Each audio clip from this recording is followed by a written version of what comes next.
Hi, I'm Meta Spencer, and today is Sunday, August the 17th. This is not a global town hall meeting, but it's sort of like one.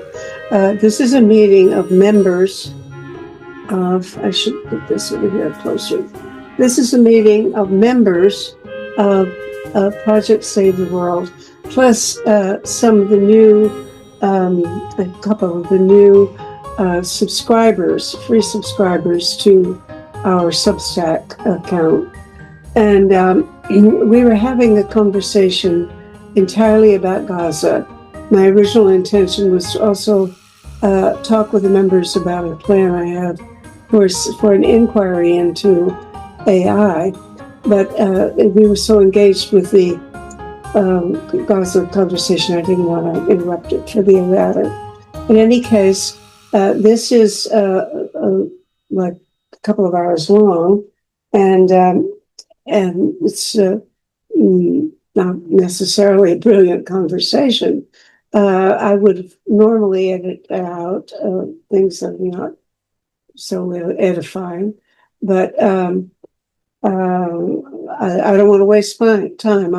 I'm going to go ahead and put this up on Substack. So, with a little apology that the quality is not everything I might want, but we are trying to come to terms with the fact that we don't know how to make any impact on the genocide, which is why I don't mind using that word more.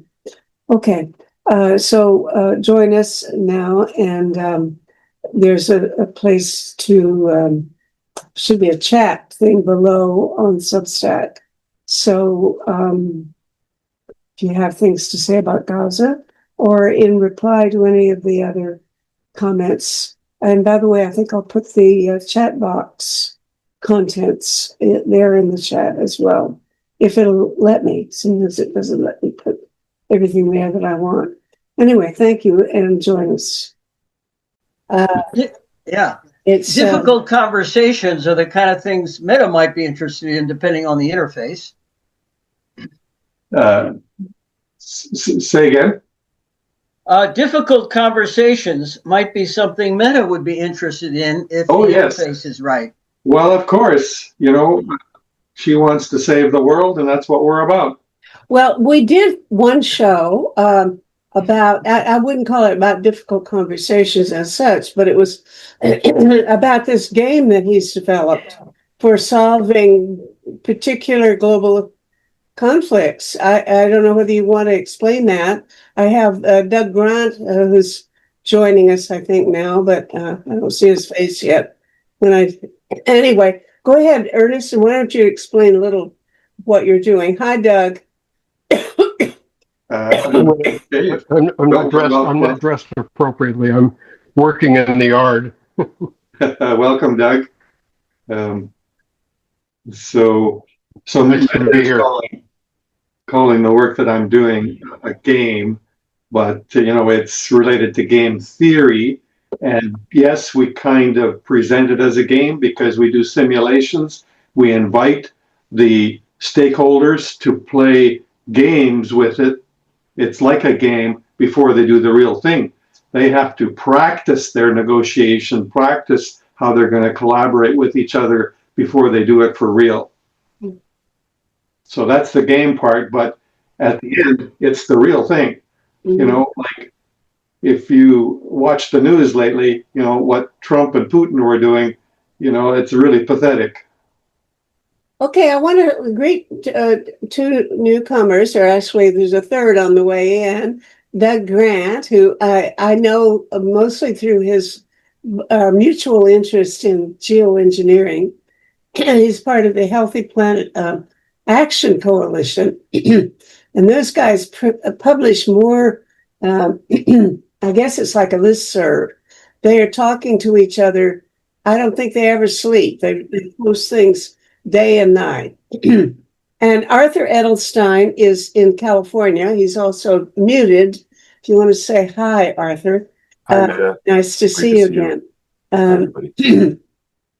I first met Arthur when he was a graduate student in Berkeley during, I don't know, what was it?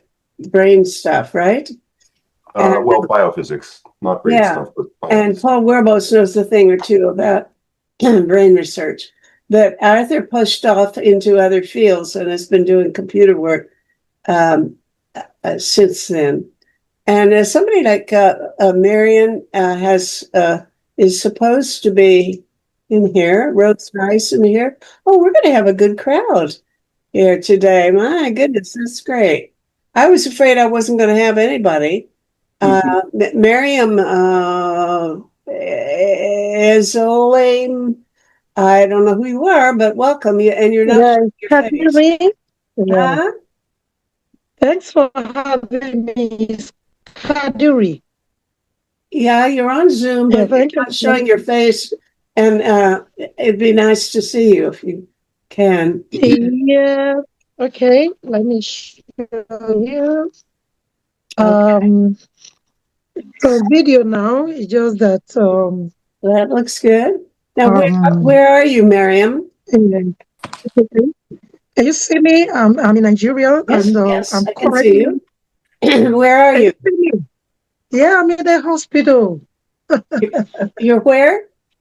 I'm in the hospital. I'm in Nigeria. Nigeria. Oh, good. Yeah, I joined you from my hospital bed.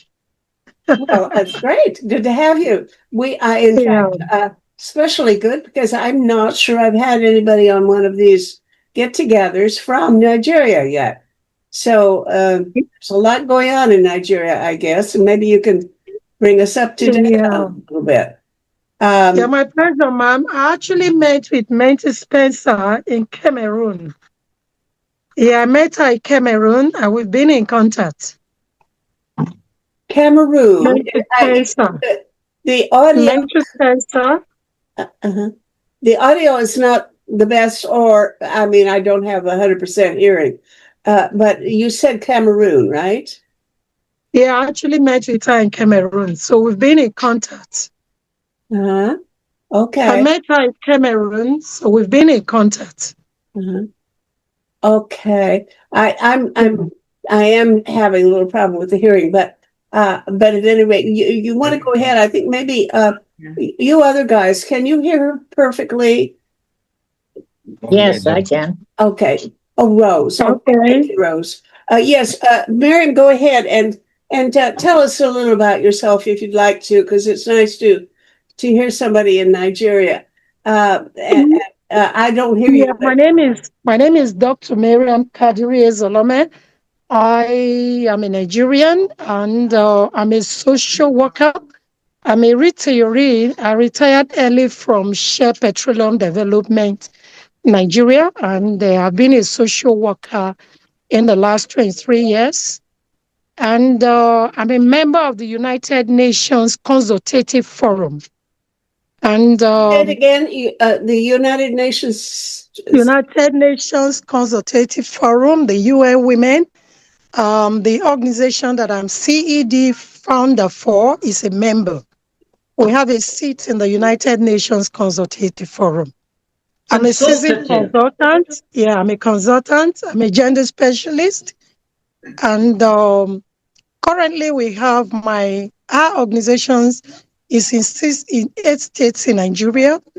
And we also have branches in other countries, including Cameroon. And I'm a consultant for John Chief Foundation.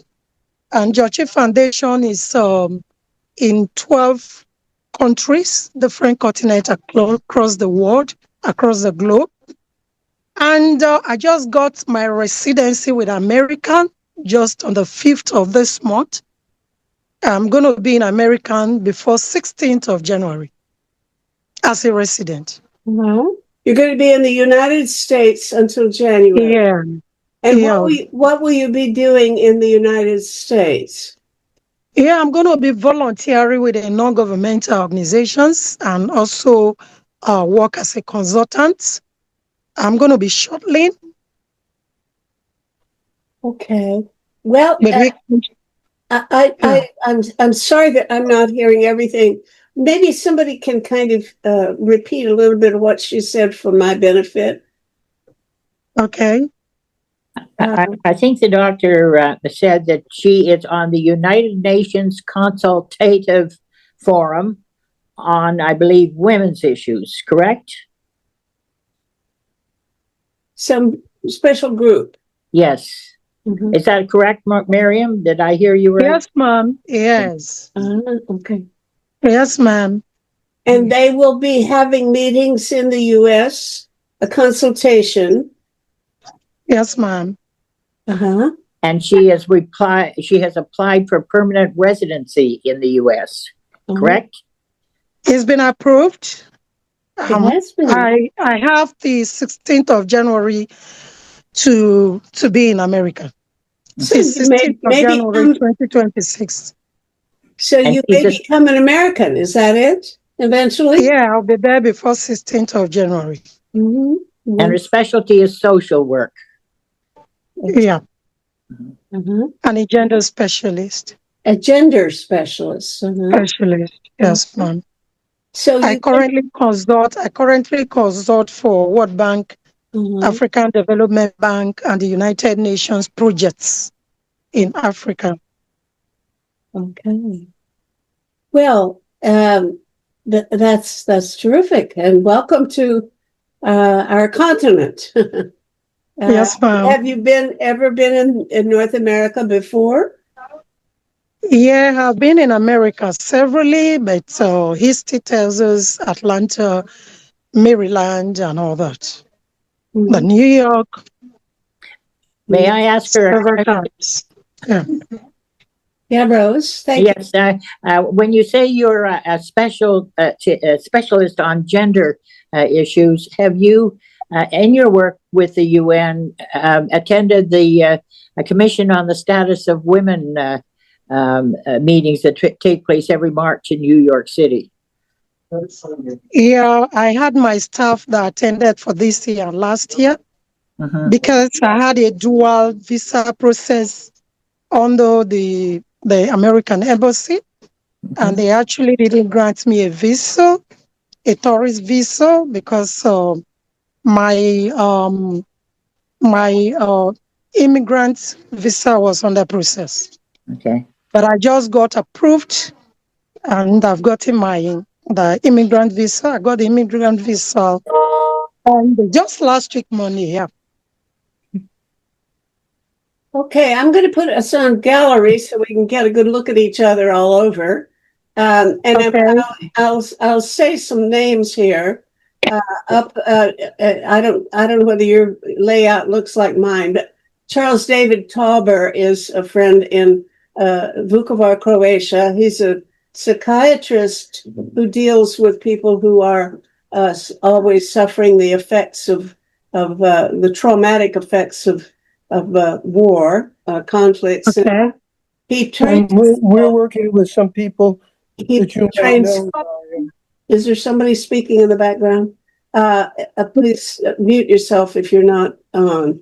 Anyway, he trains barefoot therapists, which is such a lovely term. People who are willing to be therapists by Zoom, and everybody can learn that if you have interest. Paul Werbos is a member of our board of directors, and he is in Washington or in Virginia, I guess.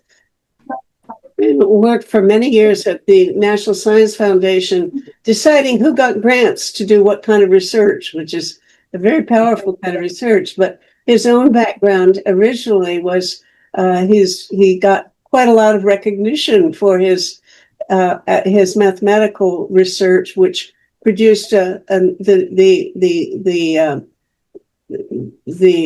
formula, I guess, or the background for a thing called backpropagation, which now is the main the background of whatever is being used in AI. All of the current AI, I gather, now uses backpropagation as part of the methodology. Ernest Thiessen has already been telling us a little bit about his work in game theory. and not just game theory, but he actually produces games that help resolve conflicts between warring sides. And maybe you can even say something to us a bit about it when we get to talking shortly about Gaza, Ernest, because I think we need to turn to that pretty soon. Doug Grant is a very strange looking thing on my screen. He doesn't. Oh, there you are. Something in your background looks very peculiar, but hello, Doug. Doug is interested in global warming and especially repair technologies. I just wanted to say that's the Arctic Repair 2025 logo, which convened end of June to the beginning of July. So the COP one, that's the logo for COP? No, this is climate repair at Cambridge, the Center for Climate Repair at Cambridge. It was called the Arctic Repair 2025 conference. Yeah, I would like to actually, do you know whether they made videos that people can watch? I know there are a couple of them. I've been looking sort of randomly at them, but they pop up now and then on LinkedIn. I've seen a couple of them. If I find more, I'll let you know. Let me know, because I'd like to watch. I couldn't go. Arthur Edelstein, I gather, is in Irvine, California. Is that? Yes. Yeah. Where you are, Art? That's where I am. Yeah. Can you hear me? He's doing computer work as well, and we can talk about that maybe. Rose Dyson is a longtime friend here in Toronto. She is usually the person I turn to when I want to talk about, especially about the effects of violent games, video games on young people. Well, everybody, if we play the game. Rosie is entering, whoever Rosie is, and Leda Raptis is, I presume, in Kingston, aren't you, Leda? You're a professor at Queen's University and from Greece. And I mean, you're very interested in Greek politics, I know. So, and here's Rosie. Now, you wouldn't be Dr. Rosie. Yes, I think I know you, don't I, Rosie? You are in that swanky retirement building where all of my friends go. In Toronto, there's a very lovely place where sort of lefty old people retire. And I think, I can't remember your last name, Rosie, but I think you're a psychiatrist, retired psychiatrist living there. Is that right? Yes. My email address was pruned. It's Rosemary Meyer, and the email address was pruned to Rosie. And I think you are describing Christie Gardens. Christie Gardens, that's the word I know. All right. Mm-hmm. Well, welcome. It's good to see you again, Rosie. Now, I think I've only said we'll meet for an hour and a half. And one of my concerns was, we have a monthly get together, and you're all welcome to join on the the last Sunday of every month from 12:30 to 2 o'clock. But the last time we met, we always talk about whatever's on people's minds, and we have a good mix of people here with very great interests, diversity of interests. It would be good to listen to all of you with sharing your own interests. But what happened that sort of bothered me was nobody mentioned Gaza. And one of our board members, Peter Wadhams, was with us he usually joins us from England. And he got quite disturbed that we weren't talking about it. And I think he got so disturbed that he said he wasn't coming back. I mean, he didn't put it quite that way, but but I got a message from him afterward that he brought it up, and then the next person who spoke changed the subject again, and so we never had a conversation about Gaza. And afterwards, you know, I had to agree with him that there's something wrong with us, and I include myself on it, that we are not talking about this issue. You know, here we have, I mean, I don't anymore hesitate to use the word genocide about it. I think it is genocide. And we have it going on, and we're not talking about it. And when somebody brings the subject up, we change the subject away from it again. So I thought, okay, he's right. He said, you know, he was really disappointed. I think he was disappointed in me, frankly, that I didn't really insist that we really need to pay attention to this. And frankly, I didn't bring it up and pursue it because I don't know what to say. I have nothing. I have no ideas. I have no good solutions. I have no idea what to do about this. And I feel helpless. I feel I just can't suggest anything useful. So I think maybe that's why other people are sort of allowing it to slip past us as well. That maybe that, I don't know what the explanation is, but let's get down and talk about this. And I just hope that, let's spend the next 45 minutes at least, because I said we'll talk, let's talk about Gaza for 45 minutes, almost, even if we don't enjoy it. You know what I mean? I think it's like we just have to talk about this. And I'm kind of ashamed that we haven't done it. So let's talk until 1 o'clock, and then I'll tell you what I want to do. I want your advice about a different matter, which is we're going to hold, I believe we're going to host, my intention is to host some meetings about AI, which is also a topic that we really need to cover. But you know, it's sort of like the issue of a moral of the Gaza conversation, it's sort of like a moral duty to talk about this, even though, frankly, I have nothing to say on the subject except help me. You know, let's think of a way we can do anything that's constructive. So, having ranted about this, I'm going to ask anybody who will sort of start the conversation about what could be done in this situation to alleviate the suffering of the Gaza inhabitants. Anybody? Yes, Rose. Well, I think we can, those of us in Canada and the U.S. for that matter, should insist that no more arms be sent to Israel. It's fine to send aid of one kind or another, that's necessary, but the fact that we're still supplying Israel with arms, I think, is totally unacceptable, and we should be criticizing and lobbying our governments to cut it out. Mm-hmm. Excellent. All right. How do we do it? I mean,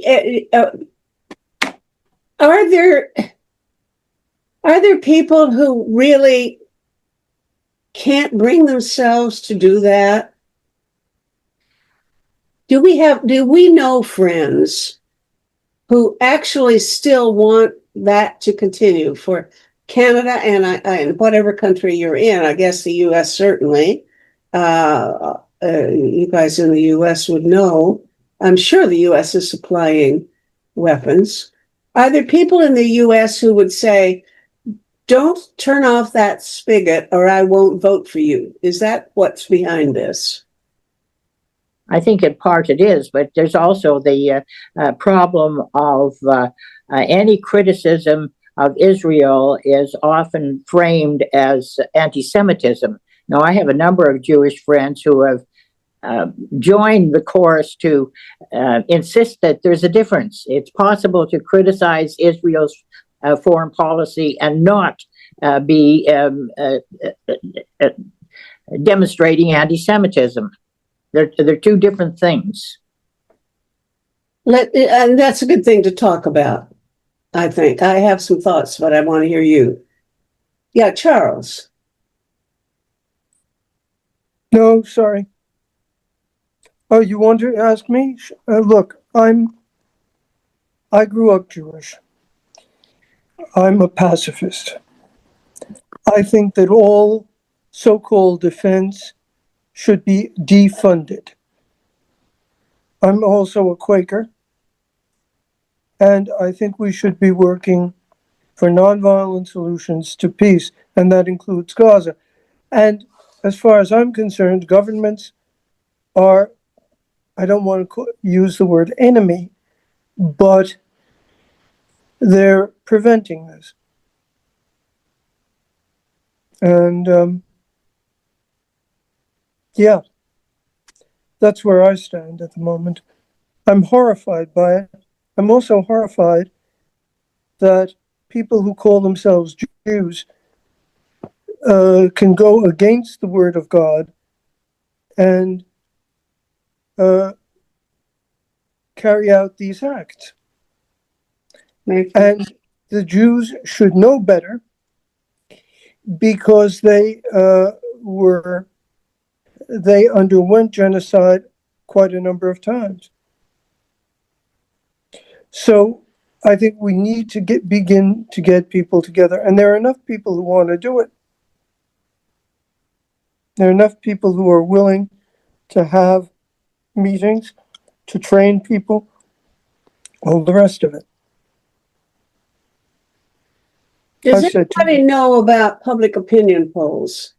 In countries, I mean, surely there are polls. I'm certain there are. I'm just not familiar with the results. If you did a survey in your country, and we're now mostly Canadian and U.S., I guess, and Croatia. That's the only. I'm looking at where I think you're from, but we're just three countries, I guess, represented here. If any of you know about public opinion polls, what do the people what's the general opinion in your country about this issue, and whether or not this this hunger could be attributed, can be called real deliberate genocide? That is one of the big issues that people argue about, but the other part is what Rose mentioned, that it's called anti-Semitism. I don't want to give my own views, but I wrote a book about anti-Semitism, so I have a whole different take on anti-Semitism. I think it's mostly, excuse the expression, envy. So that's a whole different story. But I'm not going to go there. But I do want to hear what other people have to say. Yeah, Lida, thank you. Yeah, what I can say is that in Greece, there were, well, it seems the Israeli army, the soldiers that had participated in all of these atrocities. Can you get a little closer to the microphone, dear? Oh, here, can you hear? That sounds better, yes. Oh, okay. My big computer is kaput and I have to use a little one.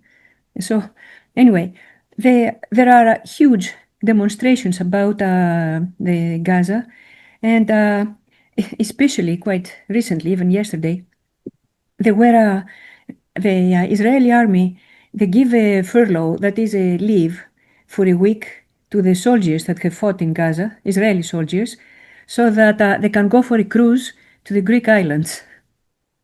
It was a great idea. Anyway, at first they went to Syra, then they went to Rhodos, they went to Crete, they went to Volos, they went to a whole bunch of islands. everywhere they were greeted with, with stones and with demonstrations, and well, police would go in. Well, the government in Greece now, I'm embarrassed to say that they were the very last ones to protest. I mean, to say that what Israel is doing, till now they were saying they have the right to self-defense, the same kind of stuff. And the whole of Europe was boiling, and it was the very last one. Finally, he said, yeah, what is happening is bad, okay.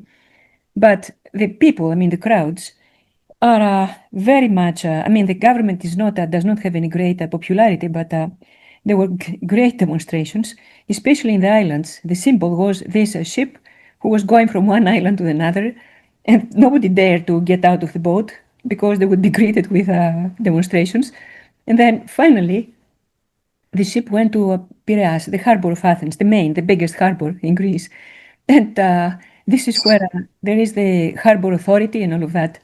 And so you could see there was a big sign, harbor authority, blah, blah, blah. And the people were getting some kind of yogurt in a very soft kind of cup and throwing the yogurt onto the sign. Oh, You couldn't even read the sign anymore. The sign was covered with yogurt. I'm sorry. They were throwing yogurt at the sign. At the sign, yeah. Harbor Authority. Yeah, that's right, yeah. I can send you the link to the newspaper. And Piraeus is burning. Yeah, well, yes. They are very much opposed to that. Burning in a literal sense.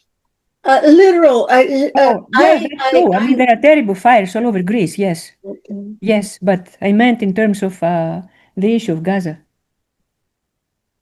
Fires also, of course. Terrible fires all over Greece. I think, I need new hearing aids. I'm really not getting as much as I should. I'm sorry. Yes, Ernest. Well, I think this situation in Gaza is totally solvable. But, they can't do it the way they're doing it now. The way countries negotiate with each other is just very, very difficult. And they've been trying this forever. And it's an ongoing conflict between the Palestinians and Israel and their allies just forever. But if I can refer to game theory again, basically what we're looking at there is the world is stuck in a very dangerous Nash equilibrium. So that's what John Nash became famous for describing the Nash equilibrium.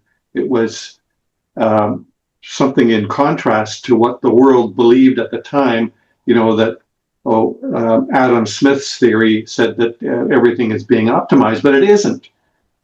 The world is really stuck in a non-optimal place, and it's very non-optimal if you look at what's happening in Gaza, and they just can't escape that forever. But John Nash also said that there is a way to escape that. He came up with a second algorithm, and please take all the time you need right now to get us clear about that, because frankly, I've never really fully understood the Nash equilibrium, and probably it's not going to sink in for me very well, but explain that, and then his solution and your solution, because I think you have a similar or maybe different. I'm listening. It might make a difference. Yeah, both of you can help me with that and help us all get clear about what it's worth learning, friends, if you can absorb it. This Nash equilibrium thing. Go on. So John Nash said that basically society can get stuck at a place that's non-optimal. And in fact, and when we see the situation in Gaza, that non-optimal place is actually dangerous. But he said there is a way to escape that. And his algorithm was called maximized utility product, but it requires collaboration. And my research came up with a similar algorithm, works very similar to John Nash's, and Rafa actually preferred my algorithm to John Nash's. But the difference is that I've actually worked, for decades on this to create a practical implementation. We call the platform Smart Settle Infinity. There's a neutral site on the internet, and all of the parties can communicate through that neutral site. It works like an automated mediator, gets to know how everyone becomes satisfied and can lead them to a solution that they would never think of on their own. But the magic is that you've got mediation there that works. The way they're doing it now just works. Please, before you give us the answer, I really would like to have a better grasp of what the Nash equilibrium is. Not just say it's a bad thing, but what is it mathematically?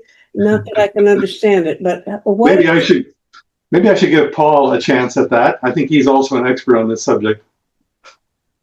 I do know something about the subject.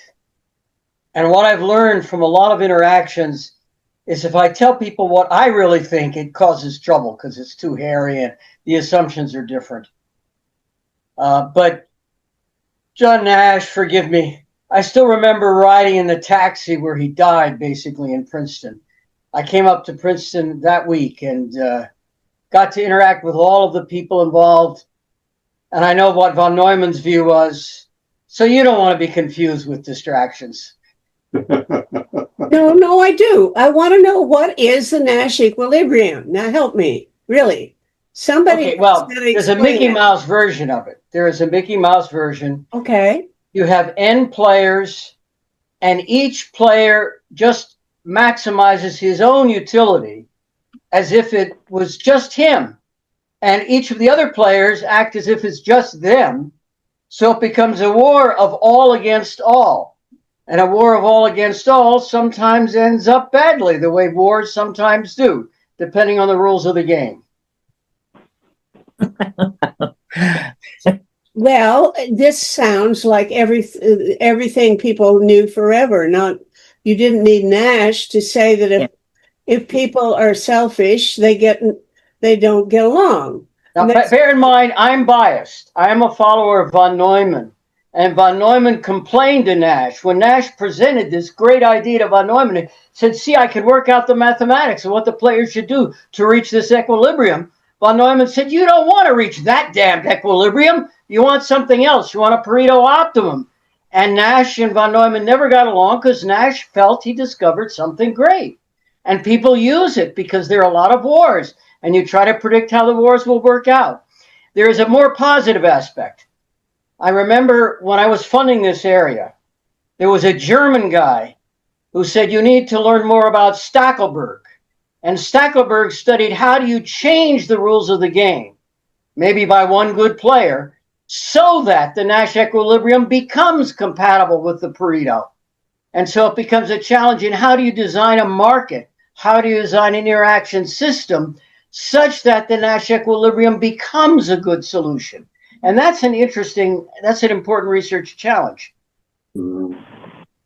I'm puzzled as to why the behavior in this game theory, human behavior would be so much more ethical, if you like, or different from what transpires without the benefit of this kind of technology. Look, I know a little bit about prisoner's dilemma, and the problem is it's where the numbers line up in terms of whether you get more benefit, whether you're in a difficult situation because the your advantages to cooperating.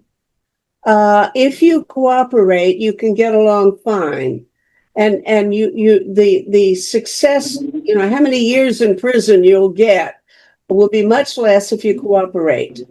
But if one of you defects, then or betrays the other, then because of the situation, it's not in the minds of the actors, it's in the situation, the threat, the intimidation, the payoff structure that creates the problem. Because if one of you is not going to be trustworthy, then the person that betrays you gets off free or almost free, and the person whom he betrays pays a huge penalty.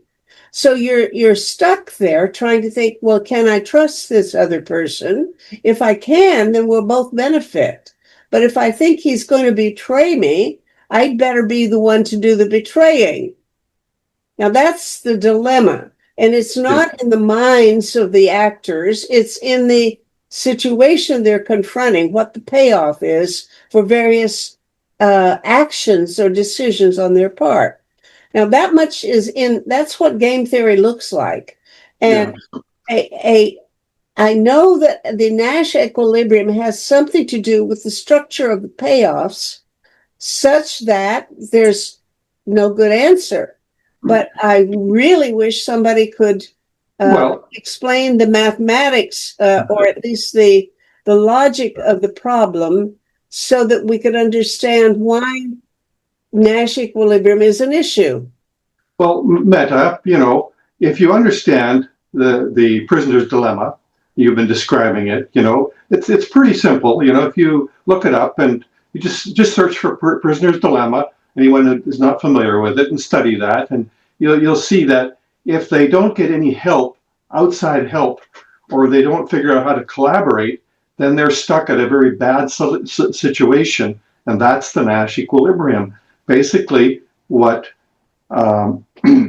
Nash said was, you can escape if you figure out how to collaborate, and there's a different algorithm for how to get to the efficiency frontier once you figure out how to collaborate. And so what we've done with our software is we have offered a neutral site that you can trust, so that it offers a way to collaborate. It's a process that will actually work to collaborate, and it will generate solutions for you by understanding how everyone becomes satisfied. It can generate solutions that you wouldn't have thought of on your own. And even if you did work hard at it with some collaboration methodology, you still leave a lot of value on the table. So we typically deliver 10 to 20% more value than parties can get on their own. Please explain. Well, that's a very clear description. But I think going back to Gaza, we have no United Nations in essence, and we don't have the international agencies. I think that, as it has been mentioned, that the accusations about anti-Semitism have really taken the energy out of a lot of discussions. Mm-hmm. So I'm interested I'm afraid I haven't read your book, but I'm interested to know what some of the thinking is, because we've seen some of the major Ivy League universities decimated by the accusations of anti-Semitism. And we seem to have been at the mercy of Donald Trump. Mm-hmm. So if we can deal with at least one of the agencies, Amnesty or whoever it may be, that is something to work together on. Thank you. I think that's maybe where we can make some contribution here. I want to get to Charles. I'm sorry, Charles, but I think Rosie is on hot on the trail of some the best approach, and that is to really think through how valid is this accusation that criticizing Israel is exactly equivalent to anti-Semitism. Frankly, I don't believe it for a moment.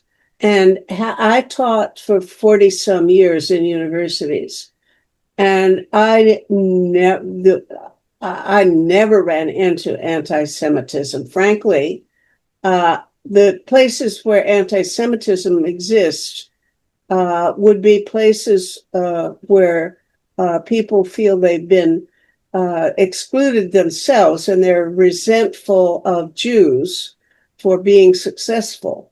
That's where my research was on high schools and the resentment of high school kids. And so I could talk about that, but that's all I can say is that having taught in universities 40 years or more, I did not see anything that I would call anti-Semitism. And therefore, I am extremely skeptical that Harvard University is a bastion of anti-Semitism. But please, other people, I'm not here to expound. Charles, you've had your hand up. I'm sorry. Yeah, I want to come back also to the point about Gaza in terms of traumatization. And the traumatization of both sides has not been dealt with. And I think that that's the key. The whole psychological traumatization, which has been transmitted for centuries, both from the Jewish side and from the Arab side, simply has not been dealt with. And it is being transmitted from generation to generation, and it's causing this. And until we really take the bull by the horns and work on that, now there are a couple of other psychologists in the room. I don't think we're going to get anywhere unless we deal with people on an individual level and on a collective level in terms of what has happened to them. Yeah. You see that here in the Balkans as well. And you see it happening now. It's going to start up again in Serbia and Bosnia, but let's not go there. Your solution is absolutely wonderful. If all of us became full-time barefoot therapists and each took on 50 patients or clients and tried to work with them, we might make a dent in it. But the point is that the trauma is so huge, the number of people who have been involved is so huge that unless you do some kind of collective therapy, I agree. In a culture, the whole society. I agree. Okay. And we have to work both at an individual level and a collective level, and we have to devise these strategies for working with that. And nobody seems to be willing to do that. We talk about it constantly. We talk about it here. We're seeing the results of the war of the 90s, and in fact of the Second World War here in terms of the traumatization, and nobody is doing anything about it. And okay, but tell me what to do honestly. This is so big; it has to be a collective thing. You've got to do something like, okay, if we could broadcast a therapy session. Let's say, imagine that you do a lot of therapy sessions with Palestinians and with Jews or Holocaust survivors, etc. And then you bring people together and give them have them watch it. Maybe they can, I used to They have to participate in it, and they can do that. But there are too many people to each participate. If you can show a TV series or something where you have a psychiatrist doing therapy on a Holocaust survivor or something, then or whatever you need to do to make the dent in their trauma, then do it, and then maybe you can show it to a million people, but you can't do it one by one. Yeah, but you can do it collectively, and you can have small groups, and you can have chat rooms, and there are all kinds of things that you can devise. The point is nobody is doing that right now, and I'm very frustrated by that. Actually, it's entertaining to me, because when you talk about therapy, the truth is I think more about the need for therapy than I do about Gaza, because the need for therapy is global. It's not just Gaza. And I agree with you, Paul. Every week I speak to a guy who is a professional Jungian therapist. And it's very clear the Jungian approach to this kind of therapy problem is a little different from some of the classical approaches. Exactly. And we can have chat rooms, we can have all kinds of, we're creative people. We can devise these things. We can do it with breaking larger groups down into smaller groups and then making them bigger again. It's not impossible. The point is we have to be creative, we have to be willing to do it, and we have to be willing to take the time and the money to do it. I'm sorry, I can get angry about this kind of stuff. Or rather, not angry, but very annoyed. You feel the pain, and there's a lot of pain to feel. Yeah, exactly. Well, I can't disagree that this whole problem is rooted in the history of pain suffered by those two peoples.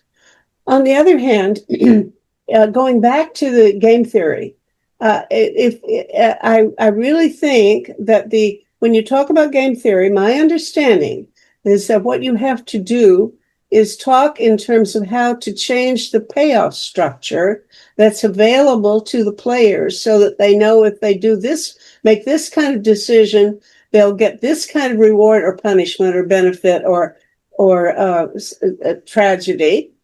And if they do this other move, that you get a different result.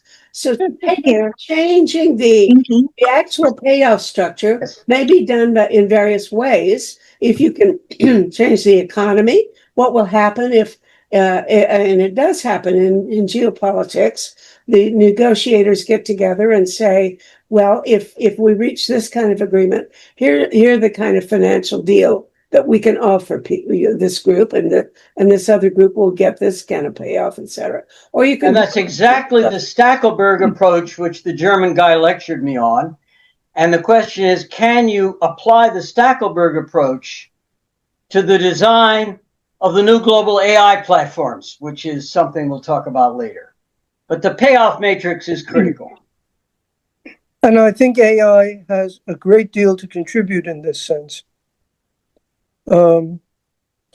In terms of numbers of people that we can deal with and the learning structures. Okay. I don't know if Paul agrees with me. Politicians, when they get together and negotiate, will have various plans that are available. And if we know, for example, what Netanyahu and Trump would like. They'd like to just get all of the Palestinians out of Gaza and send them to some other country and make them stay there. And if that is the payoff for the Palestinians, then you understand why they say no deal. Thank you. I don't see any benefit to me in agreeing to whatever you want to do. So in other words, we've got to change the payoff structure. And that's why geopolitics is crucial. But geopolitics is apparently influenced by public opinion. Trump can go ahead and do, and Netanyahu can do what he does because there's so many people who will support what he's doing, what they would like to see happen. So I think we have to change public opinion in order to put pressure on the politicians to make a payoff matrix that is feasible, that shows some hope for the Palestinians. Okay, Rose, your hand. Yes, well, I'm not sure which thread to discussion to pick up on here. Charles was saying we need a therapy for some of the pain and the problems in Gaza, or the problems in Israel and that whole Middle Eastern area are just so complicated and long. That's true, and it's also been suggested that therapy is needed far beyond what's happening in the Middle East. It's a global problem, and I would agree with that. Meta, you were saying, well, maybe if we could provide better therapy if there were a television program or two on it. Well, part of the problem is that most television, sure, there's some very good educational programs in our media today, but most of it is geared toward violence and conflict because it sells well on a global economy and translates easily into any language. So people are schooled toward violent in conflict resolution from a very early age, and that's a growing problem. And as far as game theory helping us in that, I don't understand the minute logistics of how this might work with the prisoner's dilemma and so on. But it's really human behavior that is going to influence these algorithms, and there might be some solutions that come out that we wouldn't get otherwise. But there's another component to using game theory. Most video games now are very violent, and I know that there's also people who try to develop video games for peacekeeping purposes. But Walter Doran is somebody that's very focused on that, and that's controversial as well. There's an enormous amount of energy that's required to sustain and fuel these kinds of technology that in itself is another dimension that needs to be talked about. Can we afford well, Naomi Klein calls AI a vulture on our energy supply. I mean, that is another component in how we go about solving problems and living or coexisting peacefully. Okay, Arthur. Yeah, I thought Charles's point that the psychology is key here is really important, because if you look at the Israeli public opinion polls, most Israelis are still supporting the actions in Gaza by the Israeli government, which is really, really shocking, actually, that people could, after 2 years, could still have this opinion after nearly 2 years. But of course, as Charles pointed out, this is really rooted in trauma. It goes back to the Holocaust and even before in Israel. And I think, this is the question is, could you change opinion in Israel? And I was speaking to an Israeli woman on Twitter about this, and she actually asked me why I hate Israel, because she had read my Twitter thread, which said my Twitter feed, where I was complaining about the genocide, and tweeting about the news. And I felt very ashamed by this, because I said to her, well, I don't hate Israel, but I'm just against genocide. I'm against Palestinians being killed. And so then she told me how one of her family members had been kidnapped October 7th and taken away. And this was a 6-year-old girl. I think it was her niece. So I immediately stopped talking about genocide and so on, because I felt like I'm really this is actually very insensitive to speak to somebody who's gone through this about that. And so she just told me about this, and I was sympathetic and I listened, and I'm not a therapist, but I just felt like, okay, I have to just be genuinely sympathetic because her family has undergone something horrific.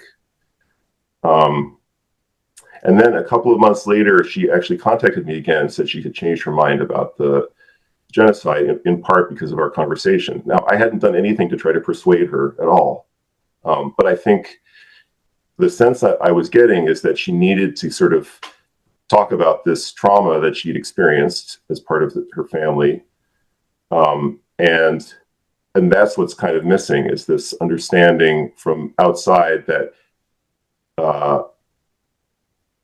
there's a sense that Israelis have that they're under attack, and they have been for centuries, and nobody cares, which is maybe not actually true, maybe not realistic, but they're not hearing that, and they're doing something extremely counterproductive. But we're in this weird fix where they're kind of they need some kind of reassurance, that I think. So I was kind of coming to the conclusion recently that maybe the best things that Palestinians could do is to pressure Hamas to release the hostages. Not because that's the just thing, because of course what's happened to the Palestinians is way worse than what's actually happened to the Israelis by any objective measure, by the numbers of people and so on. But I think if Hamas said, we're sorry, we shouldn't have done that, there might be some room for making progress. And it might sound like I'm criticizing the victim or blaming the victim. I'm not. I'm totally pro-Palestinian. But my feeling is that Palestinians are about to be exterminated or expelled. They need to find a new tactic. The Israelis honestly aren't really suffering that much. Maybe psychologically they are, but they are so much more powerful than the Palestinians that they're happy with the status quo, which is an ongoing genocide. It's the Palestinians who need to find some way out.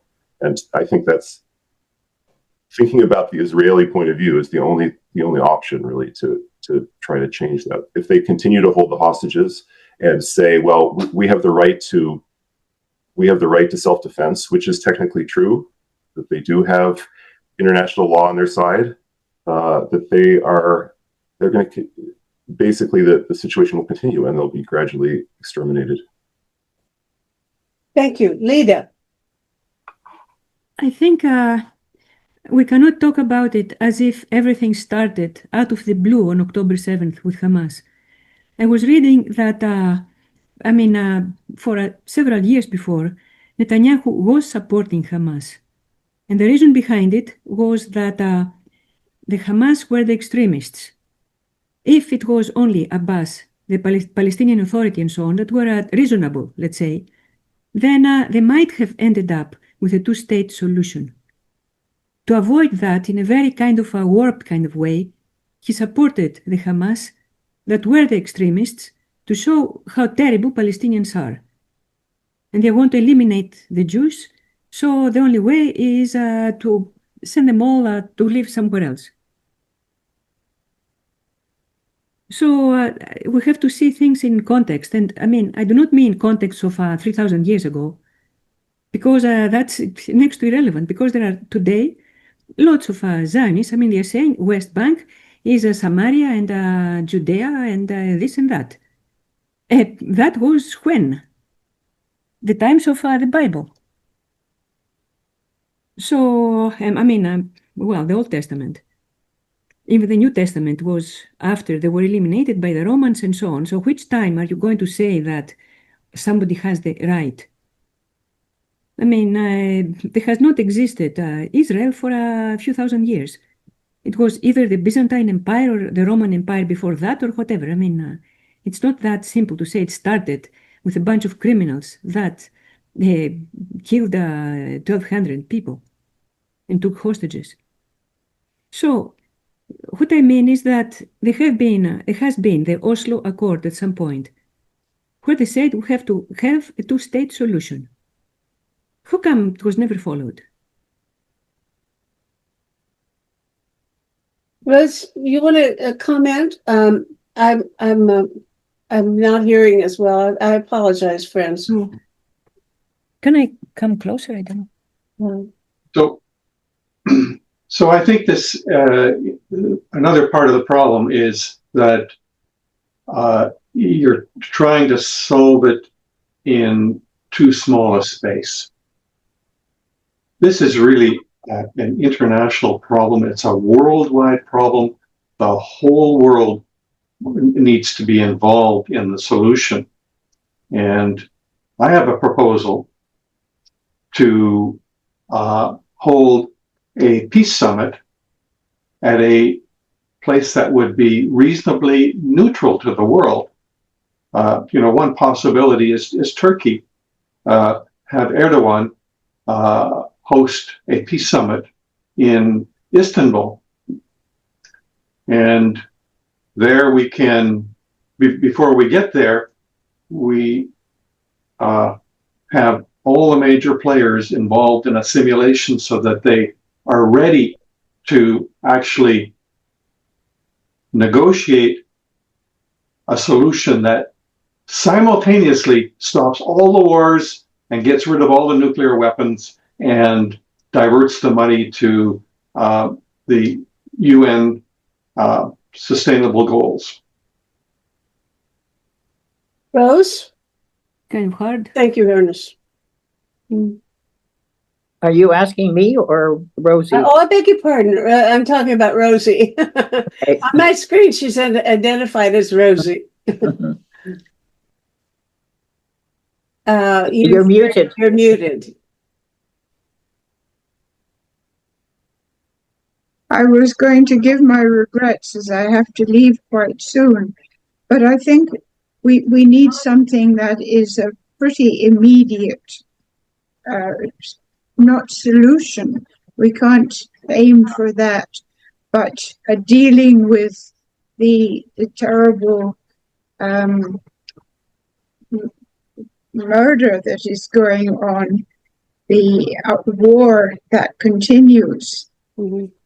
And I think that we can ask, as someone has said, our country not to be providing armaments. Mm-hmm. Canada is offering aid with one hand, but in the other, it's got its pretty weighty armaments which are known worldwide.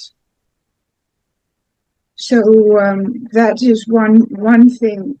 And then we have to support some organization which can speak to and listen to other players, but they have to stop.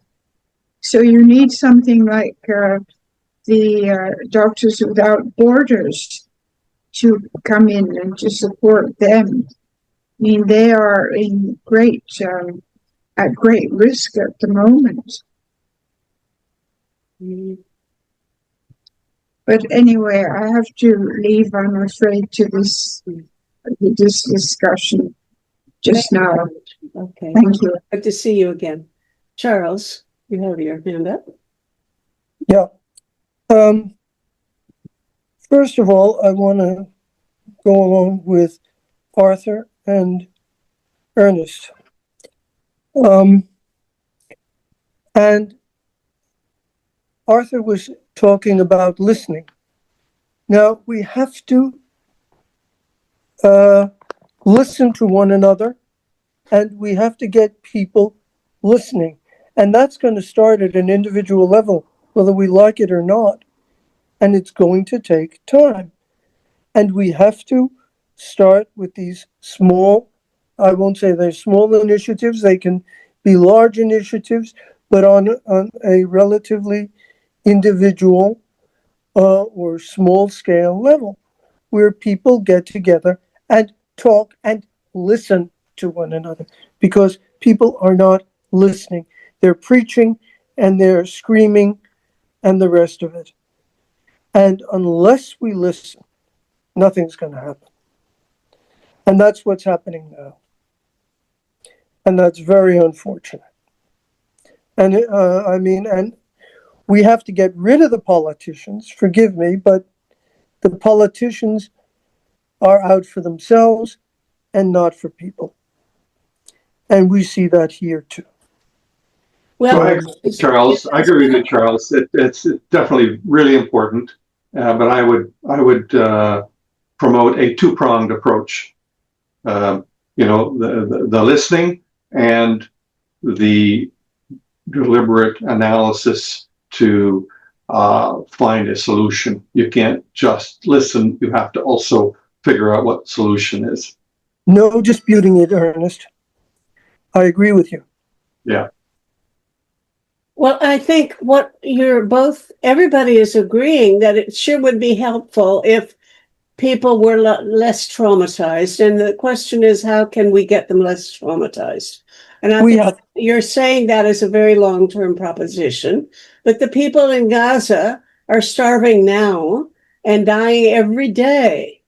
So we cannot take, your solution is maybe the long-term one, maybe that's the best we can do in the long term, but it's just not good enough for right now. We have to have something much more urgent.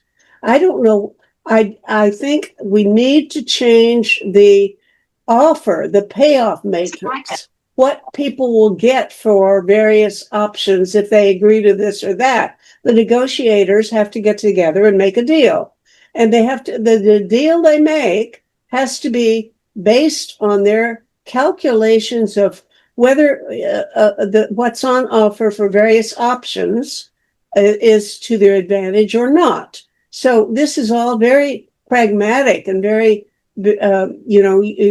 actually you need to do some arithmetic to know what might actually pay off best for the people who on both sides who have to make the deal. That I don't think we can influence at all right now. These politicians are the ones with all the power and they make the decisions, and that's all there is to it. We cannot change what Trump or Putin or Netanyahu or Modi or any of these guys do. They are in power. However, there can, on somewhat longer term, definitely how long it's going to change. If we take Charles's proposal and try to do therapy for all the sick minds in the world, I'm afraid there's just not enough time for that. But their group therapy, that helps. But you can't do even all the people in the world who need it with group therapy. You can do certain things with the culture, though. You can change public opinion by presenting ideas and making it popular in the general discourse.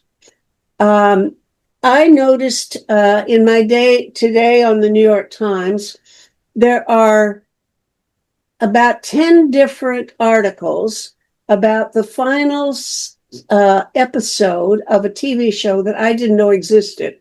It's called something like, what's it called? It's a follow-up after Sex and the City. And apparently Sex and the City was very popular, so they brought it back, and they have the people now, middle-aged people having, new problems. And they had this whole series I didn't know existed. But the point I want to make is that everybody who reads the New York Times now knows something about that show, and many of them will go and look at that show and try to find out really what went on in that series of dramas. If we had a TV show about one of Charles's barefoot therapy groups, as they worked on the issues of the people in real life, people could follow it and get something out of it. And I happened to have, back in the 80s, I had a lot of depression. I did all kinds of therapy. The thing that finally, the biggest epiphany of my life took place on the at 4 a.m. in a Manhattan Health hotel room when I finally saw through the miscalculations that I'd made about my childhood. And I saw through it because the day before, I had spent the entire day in the Felt Forum with 5,000 other people who were going through kind of a group therapy with a guy that I won't even mention his name now because it would put you off. But he was, somebody that maybe you don't think well of, but he sure did it for me. Point is, you can get 5,000 people together, listening to each other go through whatever trauma they need to go through to solve their issue, with a brilliant leader or therapist who can point out what the mistake was that they're making in their thinking. And that can influence 1,000 people in that, or 5,000 people in that room. I was one of them. And my life has been totally changed because of that one day with 5,000 other people. If that 5,000 person conference had been broadcast as a TV show with 5 million people watching it, I would say a hell of a lot of people would have gotten something extremely valuable from it. It can be done. That's my opinion. Because if you can do it with 5,000 people, you can do it with 5 million people, or you can do it with 50 million people if you can get them to sit still and watch it. So that's the only thing I can think of in the shorter. It's still a long-term deal. It's certainly not going to fix this day after tomorrow, but it is the quickest approach that I can think of to changing public opinion. Because if you change 5,000 or 50,000 people who suddenly see the kind of mistake they'd made in their lives that caused them great grief, you can make a big change in public opinion.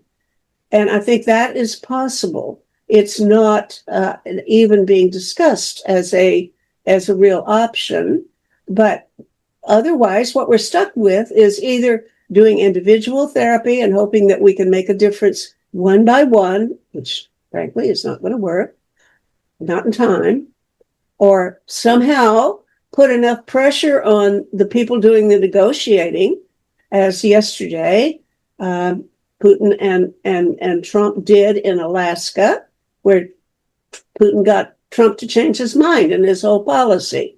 And when Trump changes his mind, we go along with it. We have no choice. We're citizens. I'm still a U.S. citizen as well as Canadian. So he makes the decisions, and we got to face that reality that we've got these politicians in charge, and they are not really accountable to us. And in fact, as Arthur has pointed out, the people in Israel are even supporting Netanyahu. It's a real support that he's got. He's backed by the population. So you can't say that it's not even democratic, because it is democratic. Okay? So we got a choice. Either we do the long-term things, or we do I don't know what more radical thing you want to do. Yeah, Ernest and then Charles. Okay, so Matt, I think that's a terrific idea. Let's do therapy with the masses because we have ways of communicating with them. However, I think it would be more effective instead of a single therapist, if you had a group and that group was all on the same page. Now you have more credibility than just one authority, because you will have people that are skeptical of that one person. Just like you said, the person that helped me, if I mentioned their name, maybe you wouldn't think so well of the person that helped me. But if you had a large enough group, now that group, and they're all on the same page and delivering exactly the same therapy, it's much more credible. How are you going to do a whole group? I mean, you can't put the whole Palestinians in a room for 5,000 people. And if you did, it's still one-on-one. The therapist talks to one person at a time. It's okay to have just one therapist talking at a time, but it should be clear that that one therapist is supported by others that back him up or back her up. It's not just her opinion. Okay. Thank you. Charles? Okay. A couple of things here. First of all, and I direct this at Mariam, we have a couple of groups in Nigeria and have had them for a number of years. And these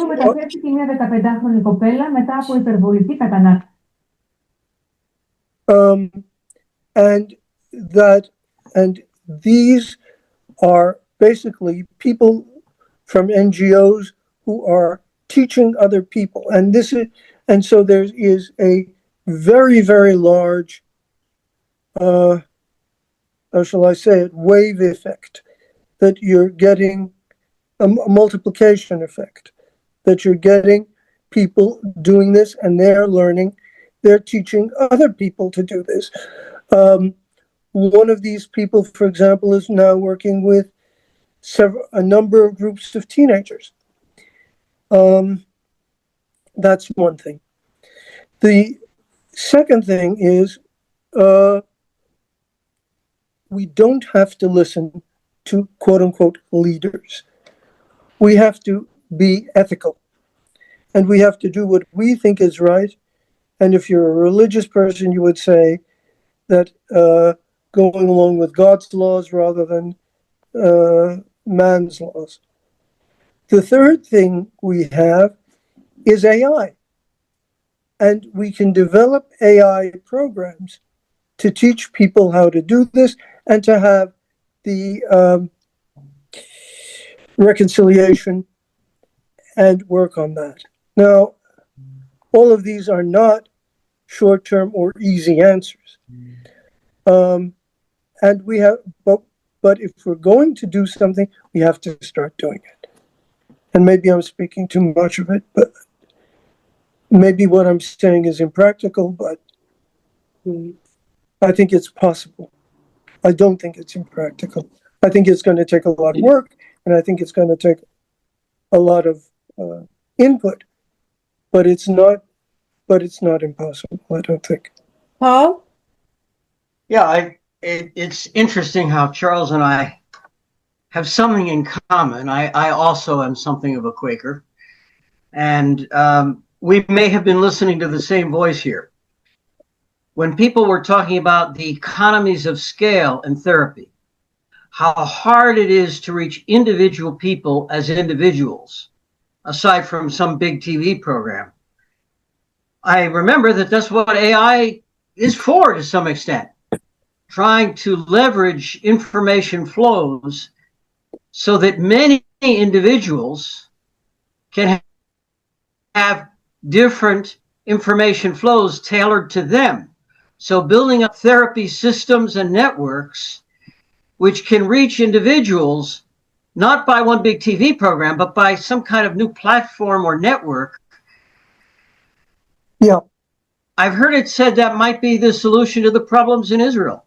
When I was looking into two-state solutions years ago, I asked all of the available systems I had, has anybody found a concrete two-state solution which would overcome the problems A, B, and C, which we know? And the LLM came back and said, no. 100 people have talked about it, but nobody has found anything that meets these criteria. However, there was somebody from Russia, actually, who said, wait a minute, we don't need a two-state solution. We could have a platform which empowers individual people in the different groups. And there is a solution that way to achieve a Pareto optimum in peace. And I've often thought, okay, we need to start connecting the best we can do with the problems we have. Okay, thank you. Arthur. On the subject meta that you brought up of having some kind of large scale group therapy like thing, one thing that occurs to me that seemed to have some success is the Truth and Reconciliation Commission, especially in South Africa. Mm-hmm. And I'm wondering if, that can serve some of the same purposes where that was a kind of a national event. I think it was televised. I'm not super familiar with it, but that's my understanding. And it was based on listening to a lot of victims and also listening to some of the perpetrators and trying to get, basically offering some kind of reduced penalty for perpetrators who told the truth about what they had done or what they knew. And it seems like this could be something that is bigger than just for a small number of people, but you could stage something like that for Israel and Palestine. Unfortunately, right now there's a background of what's happening that makes it difficult, but maybe it's still possible to do something along those lines. After you feed people and get people to stop dying, I mean, if we're talking about people right this minute dying of hunger, then it's a different order of time. But but even that is the truth that needs to get out to the people, for example, in Israel, who aren't seeing it on TV because they are in this bubble where they think that they're righteous and that nothing that bad is happening, right? Yeah. So there needs to be even now there needs to be more truth getting out. Right? I want to say hello to Alla Shinskaya. You came in a little while ago and I didn't want to interrupt anything. I noticed one thing. My original plan was that we would talk until 1:00 about Gaza and spend another half an hour talking about a plan that I have to host an inquiry into AI, which I will do. But I see that it really would have been inappropriate to stop us at 1:00. And in fact, I can keep going as long as other people want to. We could all afternoon if we wanted to, but I'll leave it up to you. It's getting toward 1:30, which was our cutting off time. Do you want to keep going, or do you want me to call this off in 5 minutes? Can I say? Yes, Ala. Yeah, I just apologize. I don't know. Are you in Canada? Yes. Yeah, and maybe I miscalculated the difference in time. I'm in Poland now, not in Israel. So, and I calculated 7 hours difference, but maybe it's not 7, maybe it's 8 hours. So, therefore, I was late. It's all right. I apologize. Are you a Russian? I'm Russian, but I'm 35 years in Israel. Yeah, and I'm actually was one of the leading leftist person. I'm a scientist, but my political activity I was a part of the Meretz party and the executive committee, and I was in B'Tselem, and I was in Geneva when it was Geneva Accord assignment. So 7th of October was just killed me. It would have been good for you to be here the whole time. Now, yeah, I actually didn't know about this group. I don't know how. Maybe once I signed something, but that's right. Listen, we are recording this. I can put this on YouTube and send each of you the link. I think I should make it unlisted because I don't have the permission of everybody. I think 1 or 2 people may have left without giving me permission. But if I don't have permission from everybody, I should not make it public. So maybe I will write my what I wanted to say. I will write in comments in YouTube when you put it there, because there were some things I wanted to add. Yeah. Do I have your permission, all of you? If I don't think I can do this, but I could make this public as a Substack video. I'm not sure whether I should. Maybe I can contact the people who are missing and get their permission privately and then put it out so that the world could watch what we talked about today, which I don't know that it was so wonderful, but at any rate, it's an effort. Meta, in terms of the timing, we've spoken quite a bit today. We've worked for an hour and a half. Can we have a continuation of this, perhaps on the Global Town Hall, perhaps at another moment? But I think Next week will be the Global Town Hall because it's the so last. then we can continue this. No, perhaps. I beg your pardon. That's not true. Next week, yes, it is. Today is the 17th. Next week is not the Global Town Hall. Next week, the 31st is so it's 2 weeks away that we will have the Global Town Hall, the regular last Sunday in the month. So we Fine, can then maybe really we continue the continue this conversation then. there. And I urge us to do so. But I guess the question is, do we want to stop now? Because it's now about 1:30, or do we want to keep going for a while? And maybe I can post this with everybody's permission. Post it and make it public on Substack. Would you agree to that? Is there anybody who would object? Please forgive just one question. Sure. I'm curious what kind of science Allah is doing. Yeah, I was the head of biological mass spectrometry laboratory in Weizmann Institute of Science. I actually established this laboratory and was heading it, yeah. So I'm a biophysicist and biochemist. Okay.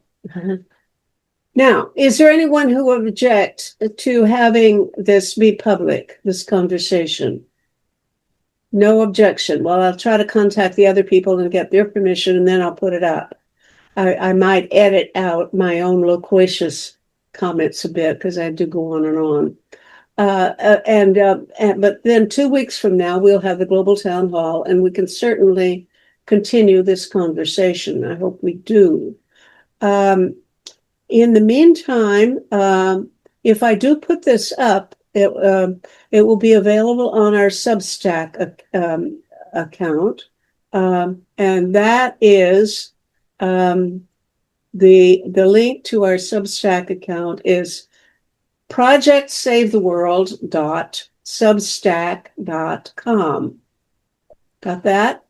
Project Save the World, like one word, dot Substack, substack.com. And that's where you would find it. And then you can make your comments there. Those, Ala, if you want to add in the comments there, that would be fine because you can all continue the conversation until our Global Town Hall meeting on the 31st. Okay? Now, anybody want to say something before? I don't know. Are we coming to the end now, or do you want to keep going for a while? No opinion? Okay. Well, I should have somebody's opinion. I'm curious to hear what Ala was going to say if she's able to stay. Yes. Okay. Go for it, Ala. Why not? Maybe if I missed so much, so maybe I will listen from the beginning when you put it on YouTube. And then I just wanted, I don't know how much you are aware or what is going on in peace camp in Israel. How many organizations do you know about Peace NGOs Forum, about a little bit of history? So we were squeezed. We were working together with Palestinians, and then on some stage we found ourselves to be alone. And of course, all our camp was shocked what happened, and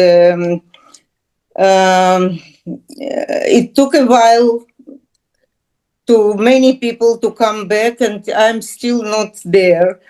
And I think that we have to change our approaches. We cannot do more of the same, all the time the same with some small modifications.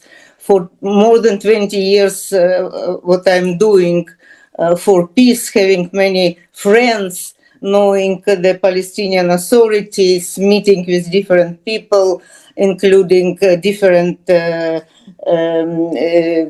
Palestinian organizations. It's changed. What happened at 7th of October, it was really a wake-up call for all of us, for leftist people. And when I listened to you, I had a feeling that you do not really know, or maybe you know, I don't know, but it was only a small part what I listened about, for example, this approach. I don't know your name. I'm very sorry. My name is Meta Spencer, but yeah, you talk about this approach, talking to what changed your life, your personal life, when you participated in this meeting with 5,000 people. Of course, we don't have such approaches, but there is one NGO which is or was regularly performing such spiritual meetings together with Palestinians and without Palestinians. And also, it was not a psychologist who did it, but there were some approaches to holistic approaches, to influence people's mind and soul. And they were doing retreats, somewhere maybe in the desert or in the Dead Sea, different places. So there are something which can be maybe used, and these people could be attracted to your group when they have also some experience, a very good experience in this. That's what I said. Then you said that people in Israel support Bibi and the war, but this is not really correct. There is 80% of people who do not trust Bibi, and they want to release our how you say it, not prisoners, from captivity, our people from captivity, and hostages. Hostages, yes, hostages, of course, and to release hostages. And today is the biggest event in Israel. Everywhere, from the south to the north, people are on the streets, on the roads, and on the squares, and everywhere they protest. They block the roads. So it's a really people's event today, and police was very careful with this until certain time, and then they started to use different tools what they have in their hands to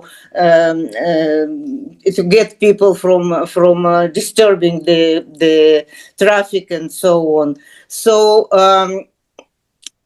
80% of people want this war to be stopped, finished, and release hostages. So that's what I wanted to say when what I listened to you, very short time. So there are also groups who worked for reconciliation together with Palestinians. This is somebody else said, if it is possible. It is possible, but it's not possible now. And actually it was not possible last years with this Bibi's government, because they did not allow us, they did not give us the permits to go to Palestinian site. So we always had to get the permits from the authorities and from our military authorities, but it was stopped also on some time. So this is what I wanted to add from what I listened. Mm-hmm. So only very short time. But when I will listen the whole recorded conversations and event, then maybe I will write something in YouTube. Yeah, but anyhow, I can also maybe help you or be a bridge with some people and organizations in Israel who will be interested maybe to participate in your mission. Mm-hmm. Okay. I think one thing I'm pretty sure I can set up within a week or two is a conversation about whether or not, how widespread anti-Semitism is. I do know one man who wants to talk about that has already offered to do it. And maybe, Ala, you can send me the names of, or put me in touch with somebody who would also like to discuss that topic. Yeah. Okay. Yeah. If you want Gershon Baskin, do you know Gershon? I know the name. Yes. Yeah. He was involved in the release of Shalit from captivity. Also, hostage was our soldier. If you remember, 2014, maybe 2010, something like this. He was taken from his tank, I think, by Hamas, and he even wrote a book about this. He was a negotiator for release of Gilad Shalit. If you can put me in touch with him. Yes, I will. Yeah, because I know his name, but I don't think I have his email. I want to ask Arthur, because it was Arthur who I asked people what we know from public opinion polls about the support that is being given to Netanyahu from our own countries, from what public. Yeah, I know. Yeah. And Arthur said that Israel, the public opinion, supported him. Arthur, would you like to add comment on a reply to what Ala has mentioned?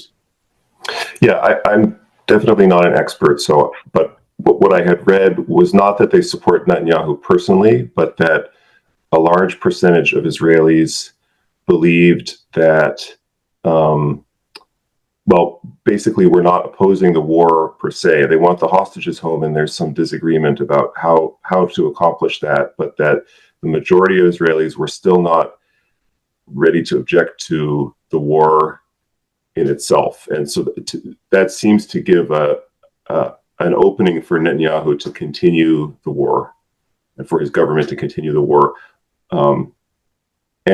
But I may be wrong about this because I don't live there. Nobody wants Hamas. Nobody wants Hamas. Everybody wants to get rid of Hamas. But if we think, people think to release the hostages is more important now than because the large military capacity of Hamas is destroyed. So, and he is not seeking to be a power to run Gaza already. He was saying this not once. So, to defeat Hamas, it would be a Vietnam War. They are all underground, and we lose our young lives all the time, every day, few people, few soldiers. And today I heard that the information we receive from our government about killed soldiers and wounded is not full information.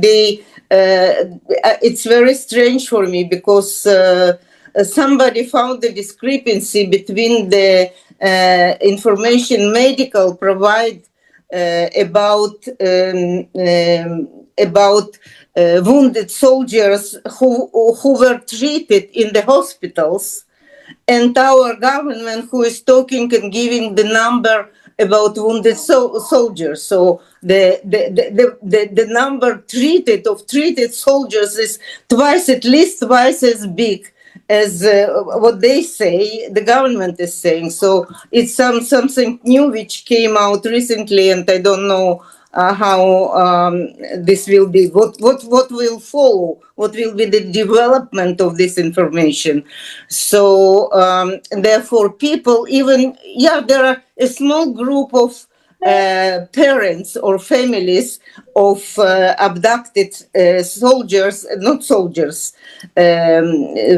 people in captivity, maybe three parents that they support Netanyahu and they actively express their opinion that they think that Hamas should be destroyed. So they register to sacrifice their kids, probably. I don't know. But the majority, no. I can find this information. Yes, what is I'm hearing again is that the Israeli public opinion is concerned about Israeli interests and not guilty, not feeling wrong about all these Gazan children and atrocities. Yes, and that is what is. I mean, even our conversation now, the whole time we've been together, has been what maybe we could do that would bring peace in the long term. But nobody has any idea how tomorrow to get some food to those people, or today the U.S. has rejected a bunch of a dozen or so Gazan children who were brought in for medical treatment, and they won't be allowed in. Gazan children who are going to probably die unless they get medical care, and the U.S. won't let them in or won't let them stay and get medical care. How in the hell can anybody tolerate that kind of policy? It's that we have to deal with, and now, instantly, and we have no idea. No idea. Nobody has suggested anything that would help that. This is terrible, but that's what, this is true. No pity. We have no pity. People in Israel have no pity, not for kids, not for women. They think all are collaborators. If not Hamas, they are collaborators. Why do you think Israelis feel that way on the whole? Why is that? I think, 7th of October, it was such an influence on people's mind, even on people in my camp. Yeah, there were people in this kibbutzim on where they have done all these atrocities. This was the most peaceful people. They were people who were fighting for the freedom of Palestinian people. They work in their houses. They were giving them presents. They were taking, I know people who took kids with mothers to the hospitals regularly. One woman she is Canadian. I don't know if you heard about this. She was burned. For a long time they didn't know anything about her. They couldn't find her. They nothing, and they search. They search in a quite a large space around kibbutzim because people were running. Who was trying somehow succeeded to run, and they were caught and killed by Palestinians as well. And finally, after quite a long time, I think months, even more, it was a forensic analysis, and so her DNA was found in something burnt among the burnt, I don't know, everything remainings. And this was such a shock. She was a director of in Negev in Beersheba, the Center for Jewish, Arab, and Bedouin friendship.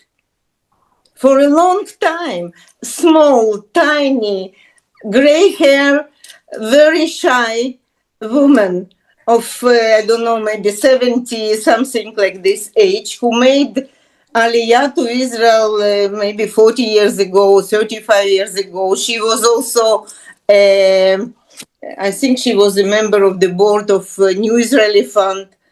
and I'm also in international committee. You know, when I heard about this, it's and they killed these people.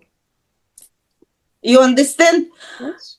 It was a scandal in Russian language and in Russian media, in Russian, I would say, sphere of YouTube, blogs, TV, everything all around, with one of Israeli, very famous Russian, she's not Russian, she's Israeli, but she's writing in Russian books, a writer, very popular. I don't like her personally, and I had some also open discussions with her, correspondence. She was interviewed in one of the TV channel who left Russia, and they transmit now on YouTube. Rain, it's called Rain. And she said it's the second time. The first time I was arguing with her, and at the second time she said that everything should be killed, everybody should be killed, and it should be an air, you know, for landing of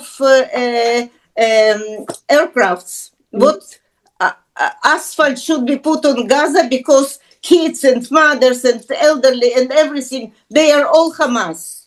Yeah. That's it.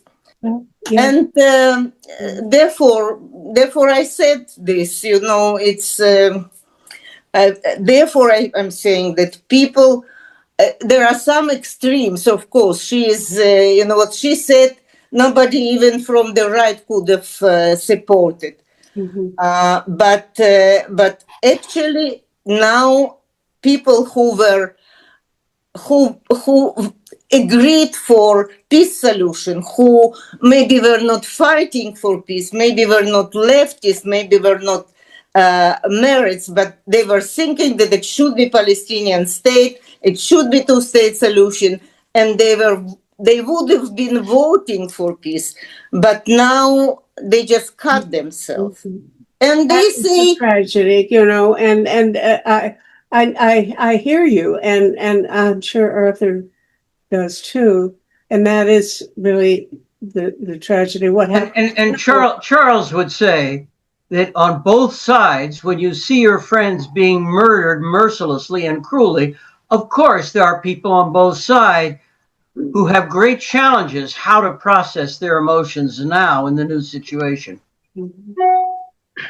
Well, my friends, we're not making any progress anymore today, I think. I would hope that somehow between now and the 31st, when we get back together, someone can think of a single act that we could do that actually would make any difference in the probability of survival for any of the Palestinian people. The people who are themselves at risk of actually dying from starvation or from being killed when they show up at a post where the food is being distributed. Because there are people who go to get food and then get shot and killed for just being there. And we definitely need urgent intervention. And we definitely haven't come up with any today. I'm not surprised. I don't have any of my own. All I can think of is long-term solutions, and even they're kind of crazy ones that people think are weird. But the only solutions that I can imagine that would change public opinion on a huge scale.